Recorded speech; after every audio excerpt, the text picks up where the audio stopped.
first signs of a crack in the National Cabinet. This is fragile. As the coronavirus classroom clash continues, schools in the Sunshine State and New South Wales will reopen next week. Kindy, prep and years 11 and 12. But Victoria remains resistant. Why are you taking a sledgehammer also to your school system? But those comments were quickly withdrawn. Fighting amongst ourselves is not what's needed. The New South Wales Deputy Premier, meanwhile, denied infighting was a factor in his decision to bow out of the Eden-Monaro by-election. Sometimes in this game you let ego get in the way of good decisions. But it was a different story come Tuesday.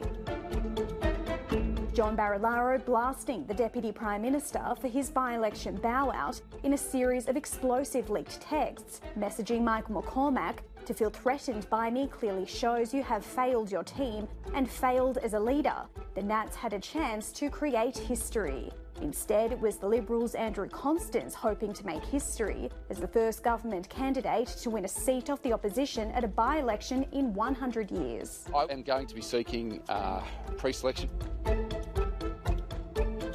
The New South Wales Transport Minister with a by-election backflip, resolving to remain on in his current job. I do want to apologise for anyone who's been upset, confused. What upset him was a four-letter word used by John Barilaro. Politics is stuffed in this country. But there was some good news for the country, still weighed down by a more pressing crisis, with hints dining out at a cafe or restaurant could be on the horizon. A reward for the hard work of Australians. But the hard work not over yet, with resistance springing up along the road to recovery.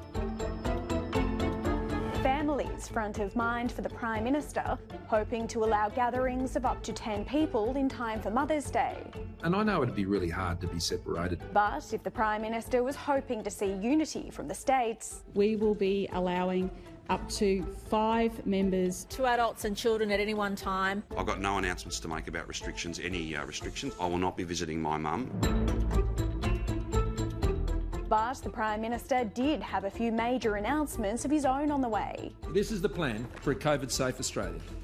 3 steps that will get us back where we need to be. Restaurants, cafes and playgrounds among the first to get the green light. Gyms know they're next cab off the rank. Pubs and clubs are in step 3. But the states and territories are in the driving seat. Step 1 will be starting Saturday week. Nothing changes today, nothing changes tomorrow, nothing changes Sunday. And despite a warning those changes could bring more coronavirus cases, the PM is pushing on. We cannot allow our fear of going backwards from stopping us from going forwards. Lauren Darragh, Sky News, Canberra.